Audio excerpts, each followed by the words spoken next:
Nutrición Imperfecta con Marta Mármol.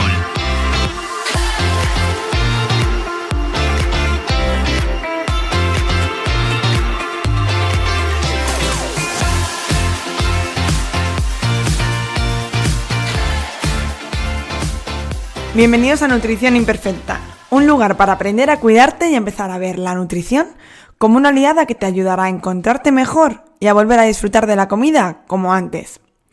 Creo que la salud tiene que ser integrativa, donde la alimentación y la salud intestinal tienen un papel fundamental en tu bienestar físico y emocional. Por eso en este podcast hablaremos de cómo mejorar tu salud yendo siempre a la raíz del problema, sin parches que solo camuflan tus síntomas.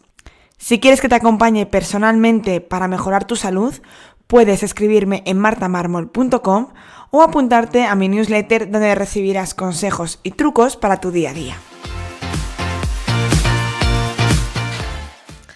Bienvenidos a Nutrición Imperfecta. En el episodio de hoy voy a hablar un ratito con María Puntí. Vamos a hablar sobre infecciones por cándidas, las candidiasis.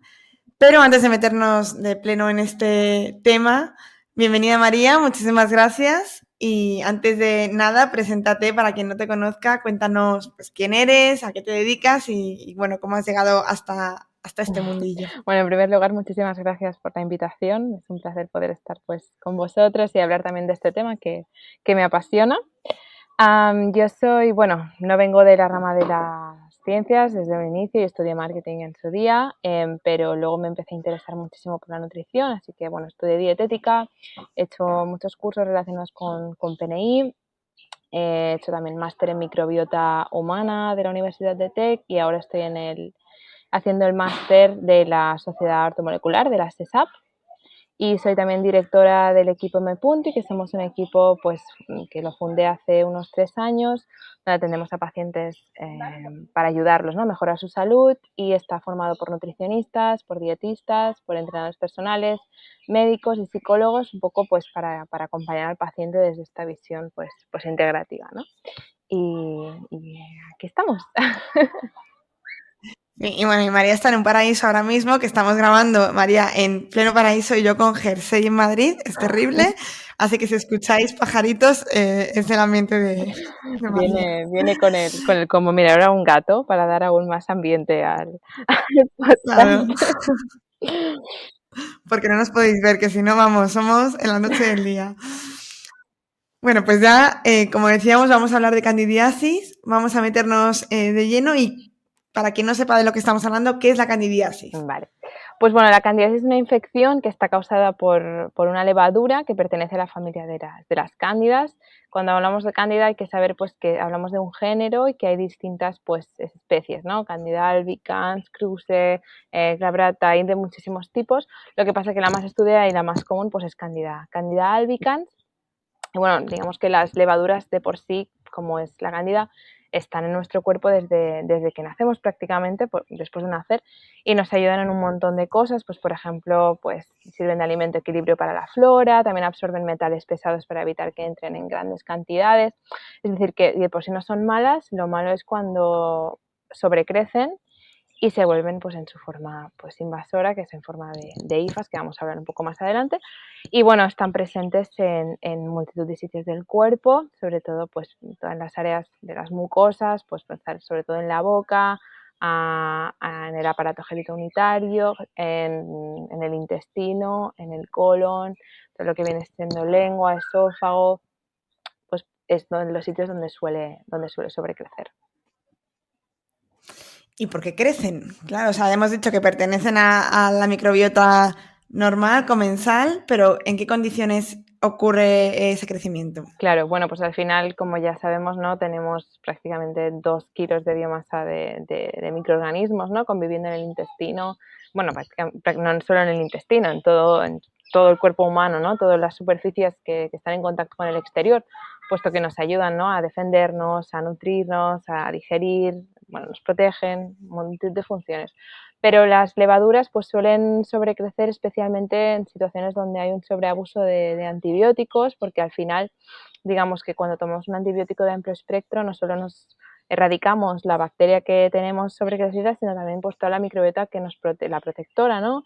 Y reguladora, bifidobacterias, lactobacillus, que nos ayudan, ¿no?, a intentar evitar que regulan toda la microbiota en sí, de manera que si matamos parte de esa población es más fácil que otros microorganismos que no son sensibles a ese antibiótico, como son las cándidas, pues sobrecrezcan, ¿no? Entonces el uso de antibióticos, sobre todo en repetidas ocasiones, suele ser la principal causa. Luego también el uso repetido de corticoides, pues porque al final inmunodeprimen. También se relaciona con la toma de anticonceptivos por diversas causas, pero entre ellas pues que destruyen bastantes vitaminas, tipo la vitamina B6. Luego también, pues sobre todo situaciones de estrés continuo, ¿no?, que eso lo vemos pues a menudo.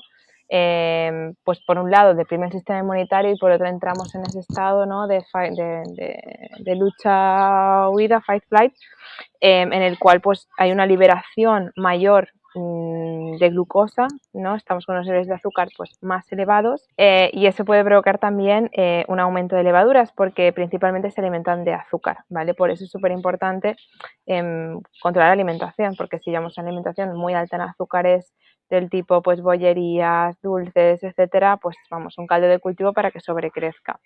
Y también pueden haber otras razones, tipo pues la falta de nutrientes, todo lo que afecta al sistema inmunitario, falta de vitamina D, de zinc, por una mala alimentación o por problemas digestivos, falta de ácido en el estómago, gastritis, etcétera. Pero principalmente la mala alimentación, el estrés y el uso de antibióticos es lo que más vemos en consulta, que son las causas de este sobrecrecimiento de levaduras.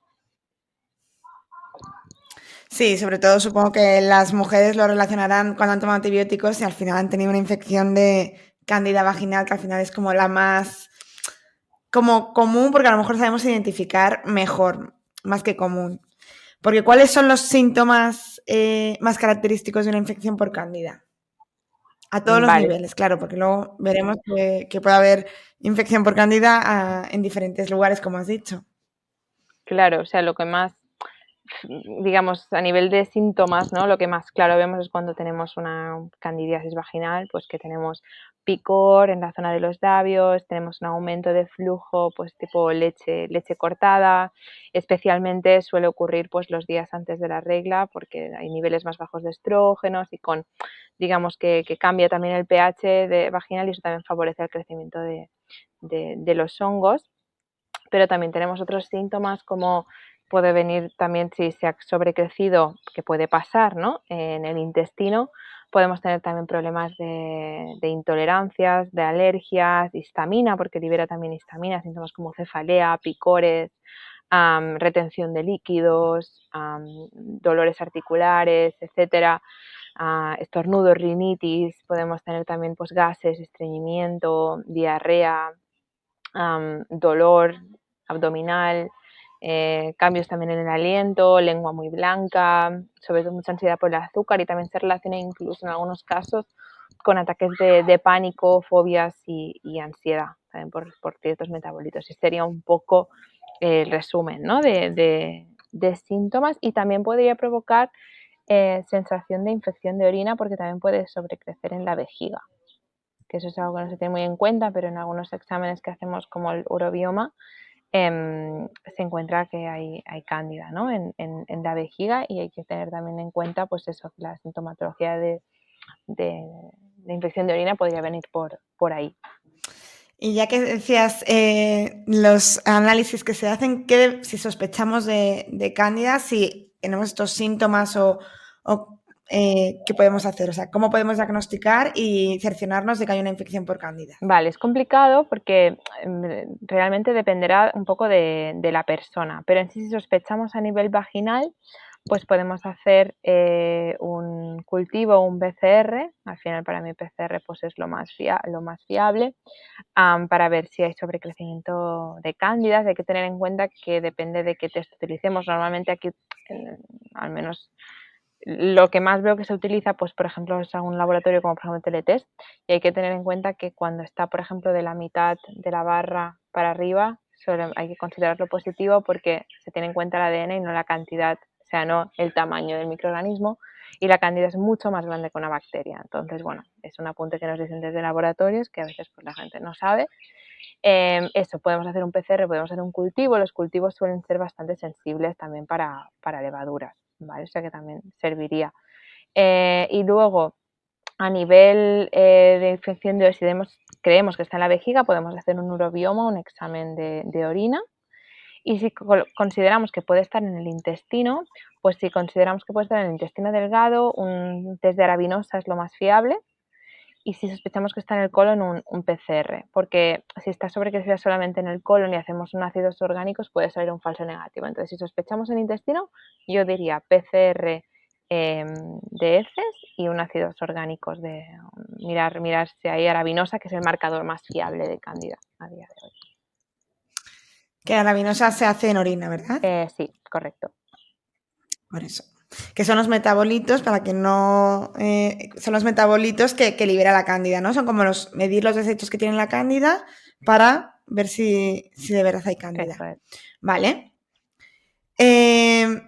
Porque se hace uno y se hace otro. O sea, tú eliges, depende si crees que sospechas que está en intestino o intestino grueso, ¿verdad? Intestino delgado. Claro, sí. O Cuando me grueso. quiero cerciorar si a nivel del tubo digestivo existe un sobrecrecimiento, pido las dos. Pido las dos para estar segura y no tener un falso negativo, porque al final estas pruebas pues son muy recientes, la microbiota hace muy poco realmente que se conoce y de hecho falta mogollón, muchísimo por saber aún.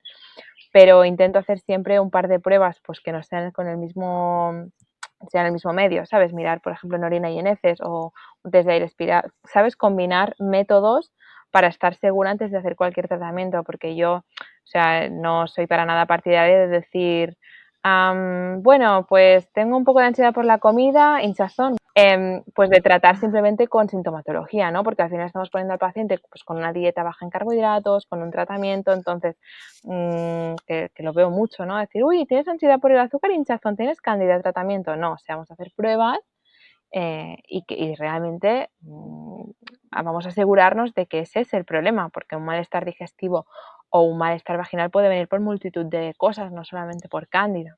Entonces, pues hay que estar seguro. Sí, y que el malestar digestivo al final es que te puede dar o sea, sea lo que sea, al final hay hinchazón, hay dolor, hay estreñimiento, diarrea, o sea que muchos síntomas son muy comunes a muchas patologías que al final hay que tratar de forma diferente, o sea que... Claro. Por eso, entonces, pues claro, puede haber problemas de intolerancia alimentaria no alérgica con histamina, puede haber alergias, puede haber malabsorción a la fructosa, a la lactosa, puede haber pues mucho estrés de base, puede faltar, o sea, pueden haber tantas cosas, ¿no? Que al final pues no hay que hacer todas las pruebas, pero sí para mí es importante un profesional pues que sepa, que tenga experiencia, ¿no? Porque tampoco se trata de irnos al otro lado, de pedir gastarnos 2.500 euros en pruebas, que eso tampoco hace falta, ¿no? Que si realmente se escucha un poco el paciente, ¿no? Y puedes ajustar también las pruebas que hacer, que no hace falta a veces hacer todas las pruebas habidas y por haber. Exacto. Antes de meternos en el tratamiento y ver qué opciones hay para personas que ya estas pruebas nos indiquen que hay una candidiasis, ¿qué tenemos que hacer para evitar este sobrecrecimiento de cándidas? Porque muchas veces pues, la gente piensa que es que te infectas. No, la cándida la tenemos, es qué evitar para que no crezca de más. Vale, pues a ver, en un primer punto, irnos a la raíz, ¿no? ¿Cuál suele ser el problema principal, ¿no? Antes que decir qué alimentación llevar cuando te tomas antibióticos, es decir, cómo fortalecer el sistema inmune para evitar realmente llegar a tener que tomar antibióticos, ¿no? Y aquí llegamos, por supuesto, dos puntos principales. Uno, la gestión del estrés, es decir, el estrés es el principal detonante de un montón de patologías, con lo cual a veces hay que tomar decisiones, ¿no? Aunque den miedo. Entonces, si estamos en un trabajo que nos es infeliz, una pareja que no nos hace feliz, un sitio en el que no queremos vivir, pues es algo que en los últimos años me ha quedado muy claro, ¿no? Que vivimos como muy encasillados en que esa es la vida que me ha tocado vivir y tengo muchas responsabilidades cuando creo que eres más libre de lo que realmente piensas, ¿no? Y que puedes cambiar muchas cosas en tu vida si no eres feliz o aprender a gestionarlas mejor, ¿no? Entonces pienso que para mí si no tiene sentido intentar mejorar tu salud si a nivel emocional tú no estás bien, si tienes pues traumas infantiles que solucionar, si tienes ansiedad de base, si tienes, bueno, cada persona tiene su mundo, ¿no? Pero para mí importante el trabajo personal y en caso que lo necesites terapia, o sea, para mí la terapia es imprescindible en muchos pacientes. Yo incluida hice 6 meses y me cambiaron la vida, o sea que para mí es súper importante esta parte. Por otro lado, fortalecer el sistema inmunitario, pues todo lo que viene siendo fortalecer todo lo que es el sistema inmunitario, pues niveles de vitamina D esenciales, que los veo por los suelos, aún habiendo hecho toda la divulgación que hemos hecho, pues creo, entre muchos terapeutas, ¿no? Aún sigo viendo niveles paupérrimos de vitamina D, pero muy bajos. Buenos niveles de zinc, que también los suelo ver bastante bajos. Y por supuesto, pues llevar unos buenos horarios, ¿no? La cronodisrupción, alteraciones del sueño afectan muchísimo al sistema inmunitario, con lo cual irnos a dormir a una buena hora, dormir nuestras 8 horas, no dormir con las pantallas, ¿no? hasta tarde y tomar los momentos de descanso. Para mí, y esto, llevar una alimentación correcta, pues no basada en productos procesados, o sea, para mí no hay que tenerle miedo al azúcar ni a los carbohidratos, porque el problema de eso es más bien el contexto, ¿no? No porque comas más frutas o más hidratos vas a tener más cándida, ¿no? Dependerá del contexto en sí. Entonces, bueno, llevar una alimentación equilibrada y saludable, para mí este es un poco el pilar, ¿no? Para evitarlo. Y luego, por supuesto, pues cuando tomemos antibióticos, que no nos queda otro remedio, pues acompañarlos siempre con probióticos tipo ultralevura, lactobacillus rhamnosus, bueno, perdón, ultralevura es la marca, pero Saccharomyces boulardii, cerevisiae, lactobacillus rhamnosus, que suelen tener mucha evidencia en la protección de la microbiota, y una buena dieta pues durante la toma del antibiótico. Para mí es un poco el resumen de prevención. Sí, que parece que nos tenemos que ir siempre a eso, a qué tomar con el antibiótico, y en realidad es que viene mucho antes. Y en realidad esto sirve para cualquier problema digestivo, cualquier problema de alteración de la microbiota. Al final, si tienes bien el sistema inmune bien equilibrado, se evitan estas subidas y bajadas de microorganismos que se convierten en patógenos. Claro. Respecto a lo de la vitamina D, justo el otro día lo hablaba con una paciente que es médico y me decía que es que tienen en sus protocolos nuevos, o sea, no es que esté desactualizado, que en pacientes jóvenes que no tengan ninguna patología, si tienen deficiencia de vitamina D, no hay que tratarles, si no tienen nada. Y yo decía, bueno, es que claro, eso, me llega gente con 12, 13 y está perfecto, ¿no? De vitamina D cuando es terrible, claro. Pero bueno. Sí. Y cuando se asustan, ¿no? Que muchas veces me dicen, pero no, una hipervitaminosis. Pues que en casi 4 años en mi vida he visto una hipervitaminosis. O sea, de cada 50 pacientes, pues que 49 tiene déficit. O sea, no sé yo ese miedo a hipervitaminosis de dónde viene, ¿no? Porque realmente no es algo que no me preocupa, más todo lo contrario, ¿no? Un déficit de vitamina D con la evidencia que hay. Con los efectos positivos que tiene el sistema inmunitario y también en todo el sistema común de mucosas, también súper importante la vitamina D, o a nivel de metabolismo, interviene en un montón de funciones, es más que una vitamina, ya diría una hormona prácticamente. Entonces, bueno. Sí, de hecho no hay casos reportados de hipervitaminosis, no se sabe aún la dosis tóxica.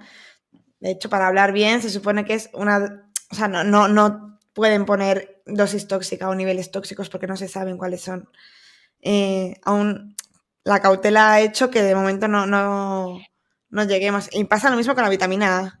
Muchas veces cuando mando vitamina A, luego a veces hay gente, ten mucho cuidado. Bueno, a ver, hay dosis seguras en las que no estamos sobrepasando esos niveles. Claro. Vale. Venga, pues nos metemos. ¿Cuál es el tratamiento? Una vez que tenemos ya cándidas, ¿cuál es el tratamiento? ¿Qué hay que hacer? O sea, no solo, porque volveremos a lo mismo, no solo habrá que hacer tratamiento como tal, que ya iríamos directos a qué me tomo para la candidiasis, sino cuál es el tratamiento global para tratar una candidiasis. Pues como digo, a ver, también dependerá si es algo puntual, ¿no? Pues hay personas que se toman un antibiótico, les da la cándida, se toman un ketoconazol, un fluconazol y se soluciona y ya está. O sea, ahí perfecto, ¿no? Sin problema el hecho de usar un antifúngico puntualmente por un caso pues puntual, que eso pase, nos ha pasado a todas. El problema sobre todo cuando se cronifica, es decir, cuando esa cándida ya desarrolla, pues se vuelve en formato IFA, se penetra en la mucosa y es totalmente resistente, ¿no? a antifúngicos, que eso es otro problema, la resistencia tanto a antibióticos como a antifúngicos por el sobreabuso, ¿no? Cuando no responde sobre todo a antifúngicos, entonces en ese punto, ¿qué hacemos, ¿no? Cuando son esas cándidas de repetición. por supuesto, o sea, lo primero, por mucho suplemento que tomes, si estás con unos niveles brutales de estrés y llevas una mala alimentación, es que da igual lo que te tomes, que vas a recaer una y otra vez. O sea, empezando por ahí. Luego, a nivel de tratamiento, para mí va a depender. O sea, si de por sí que reduzco los carbohidratos, ¿vale? Pero no los quito. Yo personalmente no los quito y he resuelto candidiasis sin quitar los hidratos, ¿vale? Lo que sí que, por ejemplo, pues quizá priorizaré pseudocereales tipo quinoa, trigo sarraceno, pues de las 3 comidas, pues lo mismo pongo hidratos en una, sobre todo si entrenan, porque me interesa que esa persona siga entrenando, fortalezca el sistema inmunitario y especialmente pues las mujeres, ¿no? Sobre todo los 15 días antes del ciclo, nuestro cuerpo nos pide carbohidrato, entonces, bueno, y esa flexibilidad también social de poder salir. Bueno, yo no lo suelo quitar porque les provoca más estrés que otra cosa, entonces, bueno, pues suelo dejar carbohidratos, pues los lácteos, hay mucha gente que los retira, yo lo mismo, como suelen ser gente que me viene con bastante, que lleva mucho tiempo, ¿no? Retirando todos los alimentos, pues lo mismo, sí que intento retirar lácteos de vaca y sí que dejo pues tipo kéfir, de oveja, de cabra, que además también suele sentar mejor. Eso a nivel de alimentación. A nivel de tratamiento, pues suelo dar alguna cosita para tratar el biofilm, pues que al final las cándidas o ellas mismas o se unen con bacterias, forman como una capa protectora para evitar pues que ser destruidos por el resto de bacterias o por antifúngicos. Entonces pues suelo acompañar con unas enzimas digestivas o serrapeptasa para ayudar a romper este biofilm unos 15-20 días. Y lo acompaño también con cambios dietéticos. También algún suplemento pues a nivel hepático, ¿no? Porque al final sueltan un montón de toxinas estas cándidas y en el tratamiento de cándida también cuando lisan, cuando estas cándidas las matamos, liberan también muchos tóxicos y provocan mucha sintomatología. Entonces, bueno, algún tratamiento hepático, pues que haya vitaminas del grupo B, desmodium, cardomariano, vitamina C, todo esto nos ayuda. Por supuesto, mirar individualmente qué nutrientes le faltan a nuestro sistema inmunitario, pues vitamina D, zinc, que suelen ser bastante comunes. Eso por esa parte, voy pensando. Y no hago tratamiento el primer mes, suelo intervenir por este lado porque si vamos directamente a matar cándida, el paciente se encuentra muy mal, imagino que tú también te la habrás encontrado. Sí. Por supuesto, claro, investigar un poco más si hay problemas digestivos, pues mirar intolerancia a la lactosa, fructosa, o sea, hacer un buen estudio, ¿no? Que esos síntomas no vengan por otro lado, ¿vale? Entonces, si veo, por ejemplo, a nivel vaginal que la mucosa está muy tocada, pues lo mismo puedo incorporar alguna cosa tipo Muvagin o Liovita para hidratar esa mucosa que suele estar bastante irritada antes de meter ningún probiótico. Porque a veces si lo metemos directamente y estáis muy irritada, probablemente vaya a sentarle bastante mal. Y lo puedo acompañar pues con algo de glutamina o con algo de vitamina A también para ayudar a las mucosas. Eso para mí es importante hacerlo el primer mes. Y luego el segundo mes normalmente suele durar unos 3 meses el tratamiento natural de cándida, si se ha cronificado mucho. Suelo utilizar pues a nivel oral, me suele funcionar bastante bien el Colorex, aceites ozonizados, tengo muy buena experiencia. El orégano también suele ir bastante bien. Suelo combinar un par y los cambio. Cada mes los voy cambiando. La plata coloidal también me suele funcionar bastante bien. Y luego hay algunos casos que sí con el médico utilizamos el micostatin, que a veces también tengo buenos resultados. Y a nivel vaginal, pues suelo ir variando tipo óvulos tipo Candinorm, Oliovita y probióticos del tipo Mubagin o Fisioflor para apoyar también la flora, que después de mucho antifúngico suele quedar bastante tocada.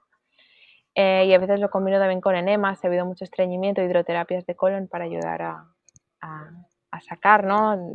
Físicamente ese biofilm. Bueno. Y los pacientes lo ven, o sea, hay veces que salen unos biofilms espectaculares, ¿no?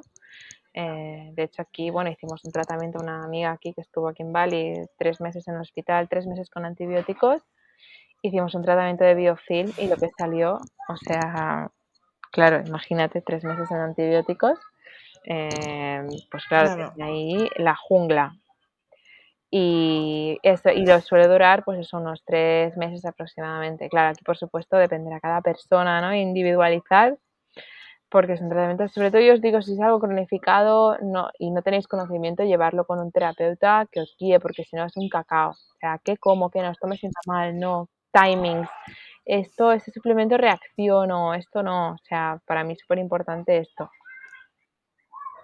Sí, entender sobre todo que al principio del tratamiento muchas veces la sintomatología empeora, porque al final, entonces entenderlo, cuando ya lo sabes, pues no pasa nada, pero cuando no lo sabes, de repente piensas que el tratamiento te está yendo mal o que es peor Claro. y es importante entenderlo sobre todo. Claro, sí que quizá pues si se encuentra mal se puede parar un par de días o bajar la dosis, por eso individualizar cada persona, pero es normal. O sea, que hay veces que hay gente que empieza el tratamiento en 15 días lo deja, no, es que me encuentro mal. Y dices, claro, es que en algo que llevas arrastrando y cronificando por años, en 15 días no se va a resolver, ni en un mes tampoco. ¿No? Que son, Sí, lo que decía, sí, cuando la cándida crece y se genera como una hifa, al final es que penetra dentro de la mucosa y es que no es lo mismo que esté de forma superficial en el intestino, que crezca un poquito más de forma eso, que ahí es cuando da muchas veces positivo en heces y a veces no lo da porque ya está bien metida en la mucosa y no lo excretamos con las heces tal cual. Al principio del episodio, o sea, del podcast, has empezado diciendo que en realidad la cándida nos ayuda a algunas cosas y que acumula metales pesados para que no los absorbamos bien. ¿Qué ocurriría si por ejemplo, nosotros hay una candidiasis debido a un exceso de mercurio, por ejemplo, que es muy común, o cualquier metal pesado, y nos crecen las cándidas para protegernos? Si empezamos a hacer el tratamiento y no nos hemos dado cuenta de que tenemos metales pesados, ¿qué ocurriría? A ver, probablemente, ¿Lo notaríamos? claro, yo creo que probablemente habría una recaída. Yo suelo mirar, es decir, como son tantas cosas, ¿no? El paciente se ha gastado tanta pasta muchas veces en pruebas, entre especialistas y todo. Yo suelo hacer, si he hecho muchos tratamientos, sí que voy a por el de metales, pero de primeras dependerá también de la sintomatología que me diga, ¿no? Si veo que tiene mala detoxificación hepática, si veo que reacciona contra mucha suplementación, entonces ahí sí que voy a mirarlo, ¿no? Porque sí que, bueno, la intoxicación por mercurio, por arsénico, por estaño, por aluminio, es una locura y lo veo un montón en los pacientes, en metales pesados en uñas o en cabello. Entonces, pues claro, si sigue habiendo esa exposición y esa acumulación de metales, pues muy probablemente vaya a haber una recaída. Entonces, bueno, yo sí hay bastante cantidad de metales y que soy partidaria de trabajarlos, pero por vía endovenosa y bajo supervisión, porque no vale con decir, bueno, me tomo un poco de clorela y chao. No, o sea, si tienes mercurio que te llega hasta el cerebro, extraer ese metal de la célula y movilizarlo y excretarlo, o sea, es complejo y es peligroso, porque se nos deja de estar moviendo metales por el cuerpo. Entonces suelo recomendar siempre, suelo derivar, en caso de que haya mucho, a un especialista que le haga una quelación endovenosa. Muy bien. Sí. Las personas que tienen cándidas vaginales recurrentes, Uh-huh.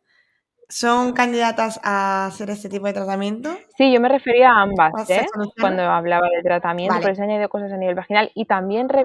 recalcar las parejas, es decir, que los hombres también pueden tener cándidas y también hay muchas mujeres que han sido cambiar de pareja y han dejado de tener cándidas. Entonces, bueno, ojo los chicos porque también pueden tener, saberlo o no saberlo, puede dar sintomatología o no y puede ser que te lo estén pasando o os lo estéis pasando mutuamente. O sea que para mí también es importantísimo recalcar esto. Sí, porque muchos chicos son asintomáticos o no lo identifican y las mujeres lo identifican mucho más, es verdad. De un tema que no hemos hablado que a mí me encanta y que, bueno, hemos hablado con el tema de antibióticos, los probióticos. ¿Hay algún probiótico que tenga evidencia en la mejora de cándida? Ya no, o sea, como prevención, por supuesto, como prevención cuando estemos con antibiótico, sí, pero en el tratamiento de cándida, ¿hay algún probiótico que nos pueda ayudar? Bueno, pues yo suelo intentar utilizar, a ver, sobre todo, sabemos si es a nivel vaginal, lo más importante realmente son los lactobacillus, son lo que viene a ser Acidophilus plantarum, por ejemplo, suelen ir súper bien para este tipo de casos. Y a nivel de probióticos vaginales, pues los que más se utilizan son Lactobacillus crispatus o Lactobacillus gasseri en probiótico vaginal, y si no oral, pues podemos tomar eso, con probióticos que sobre todo el ricos en lactobacillus, acidófilos o plantarum, o incluso también podemos utilizar todo lo que sea, por ejemplo, E. coli, tipo toda la marca de Symbioflor, Enterococos o E. coli también son probióticos que luchan, ¿no? Y el Rhamnosus también es bastante potente a la hora de luchar contra microorganismos. Así que yo suelo preferir utilizar cepas concretas y no utilizar un probiótico multicepa, o sea, utilizar de una cepa que tenga mucha evidencia científica, ¿no? Detrás, antes que utilizar probióticos de múltiplo espectro, que más no significa mejor, porque tú, por ejemplo, puedes decir que los lactobacilos son muy buenos, pero, por ejemplo, puedes decirlo en base a un estudio que has leído, pero quizás ese estudio se ha hecho con la cepa Lactobacillus rhamnosus GG, pero eso no significa que otro probiótico que se llama Lactobacillus rhamnosus, que es esa especie, pero no es esa cepa en concreto, vaya a tener la misma efectividad. Entonces, ojo con los probióticos que compramos, o si queremos ir a veces pues, a lo barato, o marcas que no son conocidas, no tienen estudios, pues quedamos con cuidado porque quizás estamos comprando un probiótico que realmente no nos hace nada, por lo que he comentado, porque hay que tener en cuenta pues género, especie y cepa, y puede ser, por ejemplo, del género pues Lactobacillus, la especie puede ser Plantarum y la cepa puede ser LC. Pues lo mismo, que todos los Plantarum no significa que tengan la misma función, sino que depende de la cepa, tiene una función o otra. Entonces, pues eso, asegurarnos que hay, no sé si se pueden decir marcas, pero bueno, es igual. Asegurarnos, ¿no? Pues por ejemplo, a nivel de Rhamnosus suelo utilizar bastante el de Lactoflora, que me suele dar bastante resultado, Lactoflora íntima. A nivel de Plantarum y acidófilo suelo utilizar Femel de la marca de Bromatec. También tenemos pues el protocolo COVAX de Symbioflor 1, Symbioflor 2, que también pueden ser efectivos a nivel de mucosas y de luchar contra microorganismos. Y bueno, son esos los que más utilizo. Luego Fisioflor y Mugajin, que son los a nivel de óvulos vaginales, también los que más utilizo y me funcionan bastante bien. Al final hemos hecho como un repaso súper amplio. Al final la conclusión es, depende de muchas cosas, influyen otras tantas y hay que buscar el origen, porque lo que tú dices, podemos tratar y matar toda la cándida, pero si seguimos con ese foco inicial de estrés, de tomar antibióticos o una pareja, al final pues estamos todo el rato volviendo a la infección y al tratamiento y a todos los síntomas que hemos dicho. Claro. Pues María, para terminar, te voy a hacer las 3 preguntitas que hago a todos mis invitados. Vale. Y bueno, lo primero, que yo creo que en tu caso va a ser muy interesante, ¿cuál fue el detonante, tu cambio de salud, de alimentación, de hábitos? Pues bueno, fueron 2 momentos. El primero fue cuando yo competí en boxeo. Yo empecé boxeo y yo para ese entonces pues fumaba, pues tenía 17 años. Ahora están los musulmanes cantando aquí, que están en un país, bueno, en fin. Que vaya follón. El primero fue en boxeo, porque me acuerdo que mi entrenador me dijo que olía a cenicero, y eso me tremó bastante, y también me ahogaba, tenía muchas anginas. O sea, ahora tengo una vez al año, antes eran como 4 o 5. Y realmente me acuerdo de vomitar después de los entrenos, de tener problemas al respirar, ¿no? Entonces ahí fue cuando poco a poco él me ayudó, desde aquí, gracias Sergio, me ayudó poco a poco a ir cambiando, ¿no? esa alimentación, y me di cuenta, ¿no? Que entrenando y comiendo mejor tenía menos dolores de espalda, me ponía menos enferma, y dije, ostras, vale. Y luego la segunda, que fue ya más importante, fue cuando competí en culturismo años más tarde y se me fue la regla por un año, y la única solución que me ofrecían era la píldora anticonceptiva, ¿no? Entonces yo dije que no me daba la gana, que había algo más que no. Y ahí es cuando empecé a indagar, conocí a Cheve Verdaguer, su trabajo, eso me cambió bastante, ¿no? Fue como una apertura de, ostras, este mundo, ¿no? Y ahí pues empecé a investigar a nivel de hormonas, etcétera, y bueno, conseguí que me bajara, curiosamente aquí en Bali, la primera vez que vine en 2018, porque básicamente descansé, no entrené y comí lo que quise, y ahí me bajó, al relajarme sobre todo, ¿no?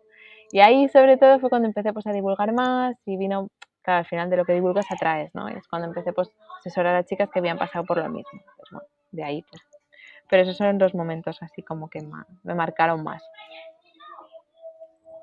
Sí, al final siempre las experiencias personales son las que más te van guiando. Cuéntanos, aquí es un peligro preguntarte a ti esto, porque me consta que estás todo el rato formándote, así que cuéntanos algo que hayas aprendido últimamente. Pues últimamente está indagando mucho con temas de histamina. Y bueno, es un examen que realizan en unos laboratorios de Sevilla y claro, yo tenía muchos pacientes que tenían problemas con la histamina y muchos mejoraban, pero otros no. Entonces, bueno, he descubierto este examen que la verdad que me ha gustado mucho y me ha servido muchísimo porque se observa, te coge una muestra de sangre y se observa cuál es la reacción de tu sistema inmunitario, de tus mastocitos y la liberación de histamina endógena a cada alimento. Entonces, pues hay gente que, por ejemplo, reacciona al pollo, a la ternera, a la patata, al arroz, a la berenjena, ¿no? Entonces, bueno, en vez de hacer dietas bajas en histamina en general, hacemos ya dietas específicas a los alimentos que tu cuerpo está liberando histamina y no tanto teniendo en cuenta la histamina exógena. Entonces, bueno, con todos los temas de histamina y sus efectos, ¿no? Pues es lo que más he estado investigando estos últimos meses. Vale, ya me dirás porque no lo conocía y me parece interesante porque eso, muchas veces ponemos ahí la lista de alimentos que liberan histamina y muchas veces no. Tengo un podcast sobre histamina que hablamos de esto. Muy bien. Y recomiéndanos un profesional de la salud, uno o varios, que en esto siempre al final es difícil elegir uno, que te guste para que podamos conocer a más gente. Vale, pues si puedo nombrar a alguien, yo creo que nombro a Carlos de Osana, Carlos González, sin duda. Ha estado aquí Sí, también. ¿no? Pues no te doy más. Bueno, para mí, pues sus cursos han sido, bueno, han marcado mucho, he aprendido un montón, creo que es una persona pues que tiene un montón de conocimientos, un montón de empatía y también me gusta mucho esa que piensas también un poco como yo en ese sentido de que no tiene por qué haber competitividad entre equipos, sino colaboración, ¿no? Y que al final lo que nos importa es la salud de las personas y pues haciendo cosas en común, ¿no? Y compartiendo información y divulgando y haciendo proyectos en común, pues al final suma, ¿no? Más que resta, así que bueno, total, si puedo recomendar a alguien, pues recomendaría sin duda a Carlos. Carlos se pasó, estuvimos hablando sobre SIBO y es que para mí, Carlos, igual que para ti, los cursos de Osana para mí fue un bajar a tierra todo, súper claro. Carlos explica, vamos, súper sencillo, hace fácil lo complejo, así que... Totalmente. Pues nada, María, muchísimas gracias y ya para terminar, cuéntanos dónde pueden encontrarte, redes sociales, web, contacto. Vale, pues pueden encontrar, bueno, en Instagram m.punti, tengo un montón de información desde hace años sobre todos estos temas. También en la página web mpunti.es pues tenéis la info del blog y también pues asesorías y todo.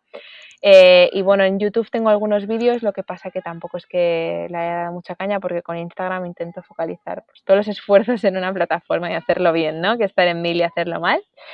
Y también tenéis pues la plataforma de cursos con el curso de digestivo y más que vamos a sacar este año. Así que eso es todo. Vale, pues os lo dejaré todo en las notas del programa, lo dejaré todo apuntado y enlazado. Así que nada, muchísimas gracias María, ha sido un placer, creo que ha sido una masterclass total para que la gente coja papel y boli, así que nada, muchísimas gracias. Muchísimas gracias a ti, todo un placer hablar de estos temas, que somos unas super frikis, orgullosas de serlo. Sí. Así que nada, gracias a ti por la oportunidad y nada, bienvenida, tienes aquí casa en Bali cuando quieras. Ay, no me lo digas, es que estoy, de verdad, porque no veis el vídeo, que es que si no, es envidia total. Gracias, María. A ti, hasta ahora. Y hasta aquí el episodio de hoy. Espero que os haya servido, que hayáis descubierto o conocido mejor cómo se tratan las candidiasis y que sepáis que personas que tengan candidiasis recurrentes, sobre todo vaginales, que son las mujeres las que más lo notan, que se puede tratar y que se debe tratar y que eso, bueno, pues viene de una infección normalmente a nivel intestinal y que, como ha contado bien María, pues hay que tratar a través de Biofin y encontrar esa causa para revertirla del todo. Os dejaré en las notas del programa todas las cosas de las que hemos hablado Y como siempre, si queréis apoyar este contenido, me ayudáis mucho si dais a 5 estrellas en iVoox, a me gusta en Spotify, os suscribís en YouTube y compartís este contenido con aquellas personas que les pueda parecer interesantes. Nos escuchamos en el siguiente episodio aquí, en Nutrición Imperfecta.